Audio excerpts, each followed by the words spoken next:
Hola a todos, bienvenidos a Filosofía Clase B, yo soy Oscar. Me han preguntado qué es la posverdad. Bien, yo creo que ese término se usa en dos sentidos distintos.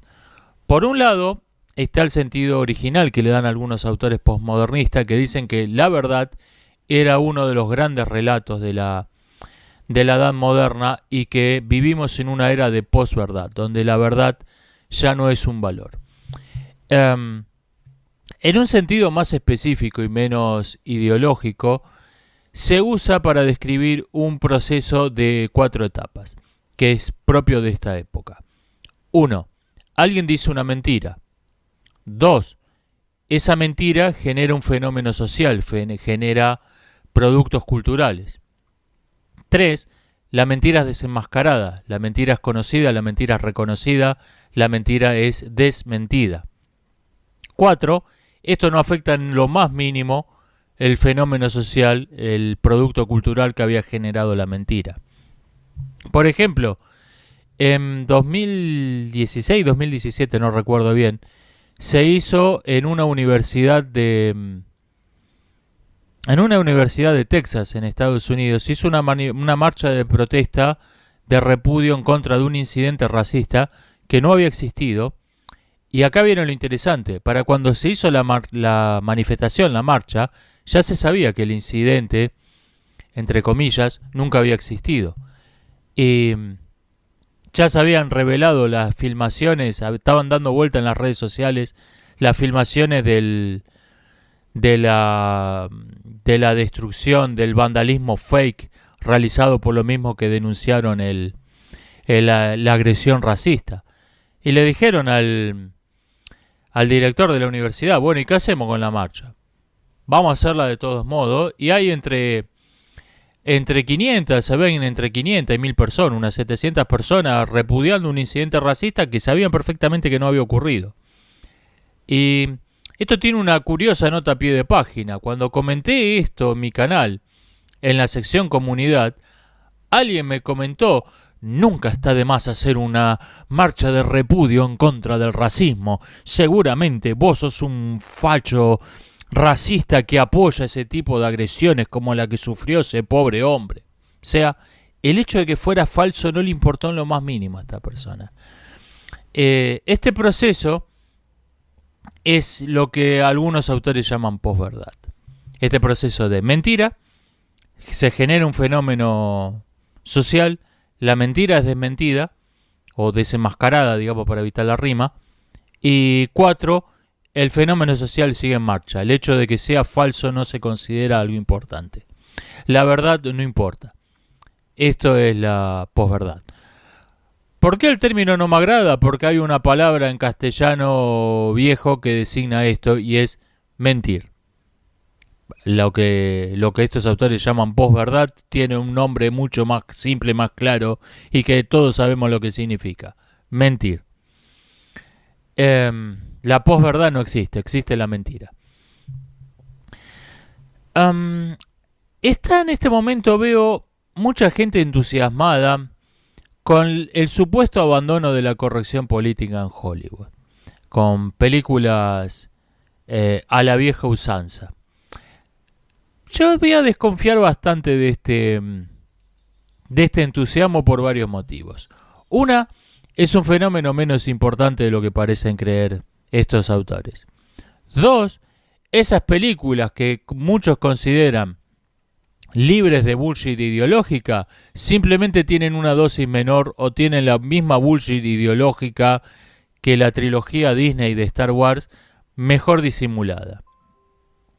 3, esto no se debe tanto a que haya un cambio en Hollywood, a que estén cambiando su forma de pensar, se hayan dado cuenta que la propaganda ideológica no factura, sino que se debe más bien a que varios estudios están quebrando y siendo comprados por la India, por estudios de la India o por la China. Ejemplo, Paramount, que nominalmente sigue siendo una empresa norteamericana, el estudio Paramount, pero le pertenece de hecho a un grupo de inversores de Mumbai. Pero hay algo que quiero destacar por encima de todo esto. Supongamos que sea cierto. Supongamos que el discurso políticamente correcto que hemos estado oyendo durante décadas sea abandonado de una buena vez por Hollywood. La corrección política va a dejar un legado duradero de décadas que consiste en que fue mucho más exitoso de lo que se suele creer. Ya hablé de esto en el video anterior o en el anterior, no me acuerdo. Mucha gente que, por ejemplo, rechaza el término transfobia diciendo que es neolengua, y dice que yo considere que una mujer transexual es biológicamente un hombre, no quiere decir que sea transfóbico. Dice la persona que cree estar siendo políticamente incorrecto. Esa persona rechaza el término transfobia como neolengua, pero cree que transexual todavía es castellano. Y esto es lo que va a quedar. Términos que son neolengua, pero son ediciones anteriores del diccionario de neolengua y se usan como si fuesen castellano. Esto es el legado duradero que va a dejar la corrección política. En 2015 se hizo una investigación en Alemania, tomo este dato de los mass media, así que tómenlo con pinza, pero me suena creíble, donde se le preguntó a 100 personas acerca de 20 mentiras difundidas por la propaganda nazi, respondiendo verdad y mentira. Esto es verdad, esto es mentira. Se encontraron con que 70 años después de terminada la guerra, en promedio, cada alemán creía 4 de las 20 mentiras difundidas por la propaganda nazi, o sea, un 20%. Y no hubo uno de los 100 entrevistados que no creyese al menos una. Bien, yo creo que en 70 años ese experimento se puede repetir, suponiendo que milagrosamente desapareciera hoy. El discurso de este nuevo totalitarismo que llamamos corrección política, entre otros nombres. Yo creo que en 70 años va a haber un legado duradero de un lenguaje adulterado, de falsa historia, de falsa ciencia, sobre todo falsa psicología, falsa sociología, falsa biología, y esto va a durar. Esto no nos lo vamos a sacar de encima porque Hollywood deje de filmar Los Ángeles de Charlie. Esto va a durar. Hablando de Roma, me preguntan por qué el nazismo no fue una democracia. Es un tema que parece más obvio de lo que es realmente. El nazismo subió al poder por el voto. Y ya en el poder usó, al menos en 2 ocasiones, mecanismos democráticos para legitimarse. El parlamento alemán se autodisolvió, votó democráticamente la abolición del parlamento, y cuando Alemania abandona la Liga de las Naciones, Hitler llamó un plebiscito que fue la elección más limpia de la historia de la humanidad. ¿Por qué? Porque sabía que todos los alemanes odiaban la Liga de las Naciones y hasta el más ferviente antinazi iba a votar a favor, que fue lo que ocurrió realmente. ¿Por qué ese gobierno no es una democracia? Vamos al punto. ¿De dónde procede la legitimidad de un gobierno democrático? Se habla de la legitimidad de las urnas, del respaldo del voto.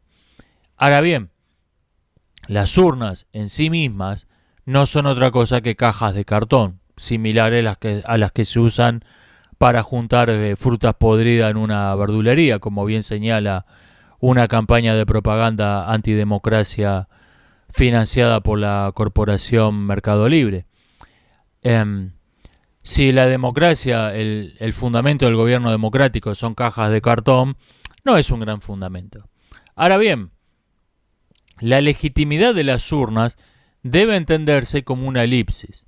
Lo que da la legitimidad al gobierno democrático son los votantes, son las personas que votan.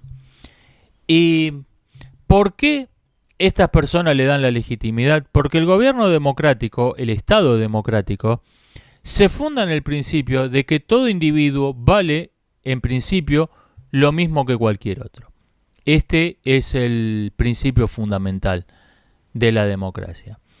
Y como no hay ninguna institución que pueda gobernar en nombre del individuo, el individuo es soberano, se decide que el gobierno sea elegido por el voto mayoritario o por sorteo. Este procedimiento hoy está pasado de moda, pero fue el modo principal de elegir los cargos en la democracia ateniense, por ejemplo. El voto era secundario, se elegía, más que nada se sorteaban los cargos públicos. O sea, en democracia la soberanía la tienen todas y el gobierno lo tiene la mayoría. Puede existir un gobierno que reconozca, por ejemplo, el marxismo reconoce en principio, de modo retórico y solo aparente, reconoce la soberanía de todos, pero no reconoce el gobierno de la mayoría. Ese gobierno no es democrático. El nazismo reconoció el gobierno de la mayoría, pero no la soberanía de todos. Y estas son dos formas de viciadas, degradadas de la democracia. Son no democracias, ambas. Un gobierno donde haya elecciones, donde se vote, no es democrático si el gobierno excluye, las leyes excluyen a algunas personas de la ley. Por su condición religiosa, por su grupo étnico, por no haber sido paridas todavía, por no hablar griego. Donde la ley excluye a algunas personas de la ley, algunas personas están fuera de la ley, ese gobierno no es una democracia.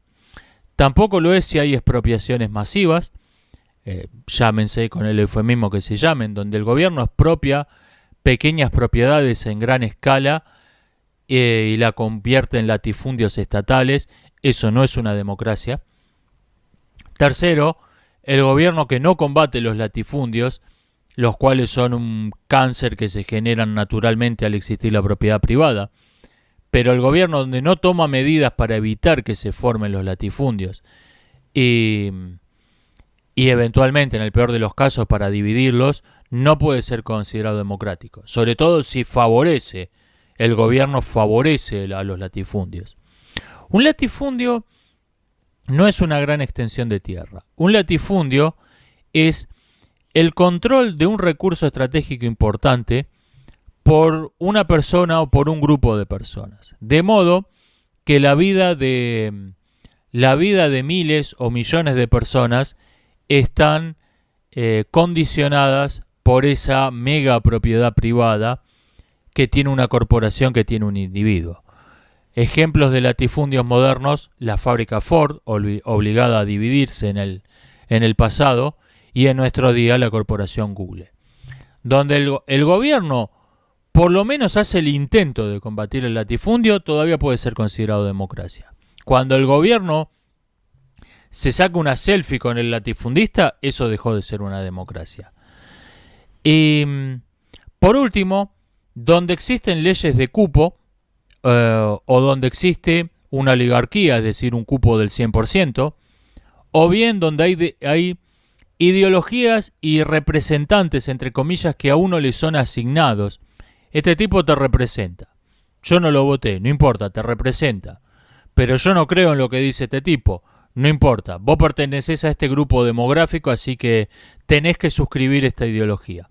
Si no, es que estás alienado o estás corrompido por el enemigo, pero lo que vos opines no importa. A vos tenés este color de piel, este color de pelo, tenés este sexo, tenés esta edad, así que te corresponde esta ideología, porque el Estado te la asignó. Eso no puede ser una democracia, aunque haya elecciones, aunque haya un parlamento.